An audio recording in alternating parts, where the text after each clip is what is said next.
Hi again. Today I'm showing you how to cook buckwheat, which is a grain, a very healthy grain, and I'm cooking with it chicken. So I have already marinated the chicken and left it to sit in the marination overnight, but I used half an onion, 2 garlic cloves, and a mix of spice. So I used 1 teaspoon of paprika, half a teaspoon of turmeric, and half a teaspoon of cumin, salt and pepper to taste. So you can change the type of spice you like. You can you can add coriander seeds, you can add more turmeric, or you can add also cardamom, any spice that you like. You can also marinate the chicken in masala if you like it.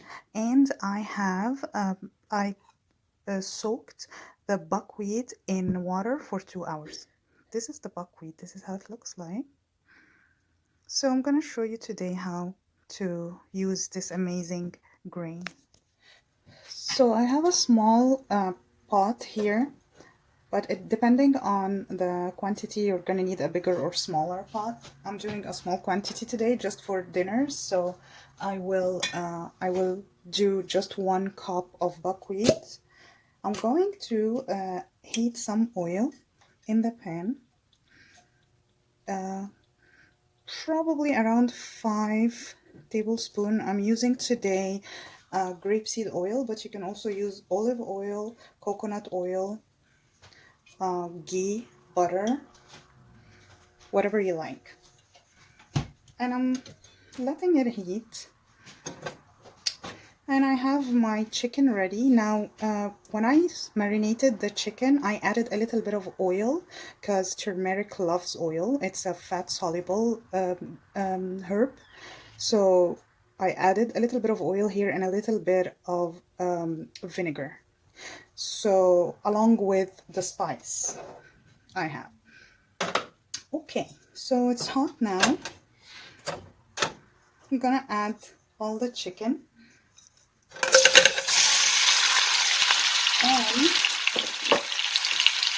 I will stir just a little bit because I want to add to it the buckwheat, because it's a one-pan bake type of thing. It's really fast, and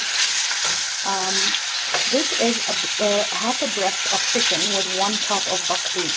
But you can increase the meat as you like. You can add a whole breast to one cup of buckwheat. This is a big cup, like a big glass that I measured with.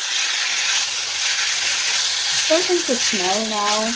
Starting to smell the turmeric and the garlic and onion. So I'm just gonna keep on stirring until it changes color a little bit. But I'm not gonna completely cook it, because I will add the buckwheat to it to cook together, so that the buckwheat takes the taste from the juice of the chicken and the onions and also the spice.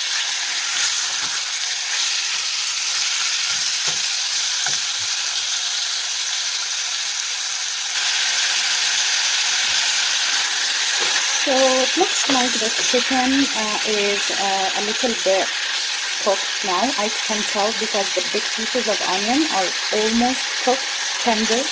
So stir until your onions are as tender as possible. And then I will add my buckwheat to the pan.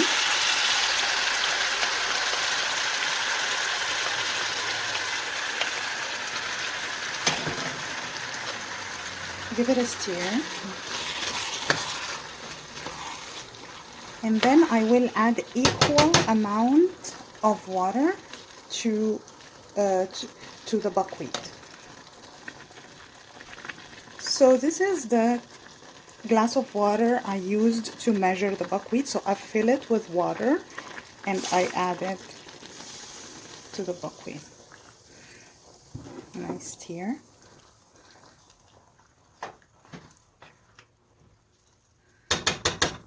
So I'll cover it and put the heat on a medium high, so 6 or 7, and let it cook. Since my pot is too small, I moved it to the smaller side of my stove, and now it's starting, oh, it's gonna burn me. It's actually boiling really hard, so I'm going to put it on low medium heat, so 4 or 5 depending on your stove. It's think of it as rice. You don't want to burn the bottom, but you want the top to be well cooked as well, so you need a little bit of heat, enough to cook it but not too strong to burn it. At this point the buckwheat has almost absorbed all the water I added. Great, so I'm going to put my stove on very low heat, the minimum, and cover my buckwheat until it's completely absorbed. So it's been approximately maybe 20 minutes, and now it's absorbed, the water is absorbed. Ooh. So I will turn off the heat and prepare to serve. So here I serve the chicken buckwheat and spice with my homemade fermented turnip. And you can see the recipe on my YouTube page as well, just for some addition of probiotics. Also, green salad would be a great addition to that dish. Other than that, it's a complete dish with protein, carbs, fibers, and fully loaded with vitamins. Enjoy.